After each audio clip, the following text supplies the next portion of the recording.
On the beach at Goa, the hippie vibe is here. We're picking up that signal, the 60s loud and clear. On the beach at Goa, I turn to you, my love. Your chocolate eyes are melting, your soul a wild white dove. On the beach at Goa, the tide is going out. I turn to say sweet somethings, you turn and turn about. On the beach at Goa, there is value in your name. We shrug those city blues, no need to play that game. On the beach at Goa, we spied a shooting star, an arrow in the sky, God's private motor car. On the beach at Goa, just as the sun goes down, we throw away the rules, make this dream our own.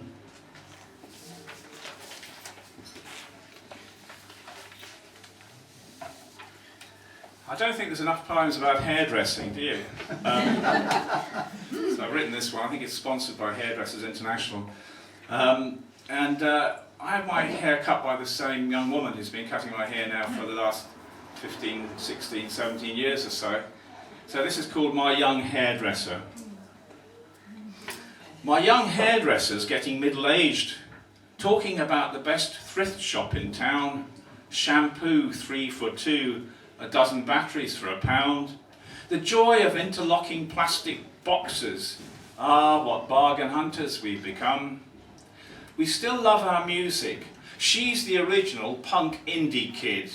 I've got Dylan Stone's Beatles in my DNA. Still big love for the big gig, smuggling in drink, complaining about the food.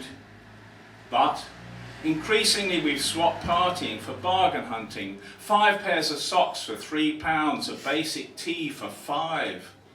T-shirts. Brings us back to that old territory.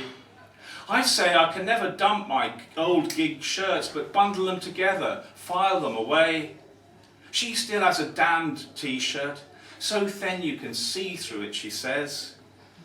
She finishes snipping and drying. I hand over cash, take a brush to the clippings, admire my newly shorn self. Once she's driven away, I notice she's left her water spray. My young hairdresser is learning the first rule of getting old, but damned if I can remember what that is. Okay, a bit of a history lesson now. There's an exhibition in Croydon at the moment about the Mary Rose ship, which was Henry VIII's flagship, and it was sunk by the French about 500 years ago and then raised from the Plymouth mud in the 1980s, where everything on the ship had been perfectly preserved, from the sailors' shoes to their musical instruments to their weapons and their bows and arrows and cooking pots and so on. So it's a fab show, and I was so moved by it I thought I ought to write a poem about it in the style of the great Scottish bard William McGonagall. So the scansion might be a bit varied, and it's got a short snappy title, and it's called On the Occasion of Visiting the Exhibition entitled Hidden Treasures of the Mary Rose.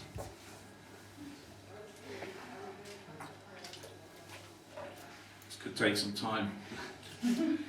This is the story of the Mary Rose, how 500 drowned, so it goes, to their watery graves sent, when vanquished by the French in the Channel so lent. Spectators included Henry VIII, watching his sailors meet their tragic fate. When rescuers arrived, they were much too late to save all but 35 who came through this ordeal alive. 500 drowned in the Solent mud as the Mary Rose sank with a sickening thud. Now 500 years and the ship is raised, to the astonishment of all who gazed, marvelling at each jewel and artifact that survived intact. 500 years and the English Channel, battering starboard and bow and every ship's panel.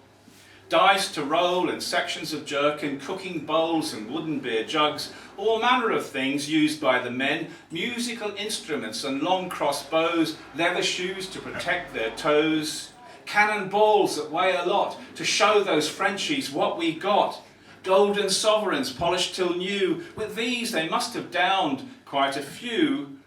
But more than the artifacts, the tale is told by the skulls of two who will never grow old, a boatswain and a gunner downed in their prime, resting for 500 summers in the Solent slime. Forensic artists have fashioned in mould recreations to show their looks so bold. Their skulls graze across at their imagined selves, bodiless mannequins stuck on a shelf, ruddy and pink in the best of health. Finally, we come to the poor ship's dog, trapped by a door during war's grim fog. The skeleton of the beast is on display, eager to scamper and frolic in the bay. Sadly forever to rue the day it signed up for the Royal Navy, to live a life that was much too wavy. For 500 years we've been denied this treat, but the circle has turned and becomes complete when the restored Mary Rose is displayed in Portsmouth. Along with its 2,000 artifacts, it must surely be crowned the Queen of the South. Henry is gone, no loss. He was a right bastard anyway, who gives a toss? But his proud flagship lives on. Over its splendid tales of courage and daring do, we rightly make a fuss. Huzzah! The ghosts of the Mary Rose have returned to us.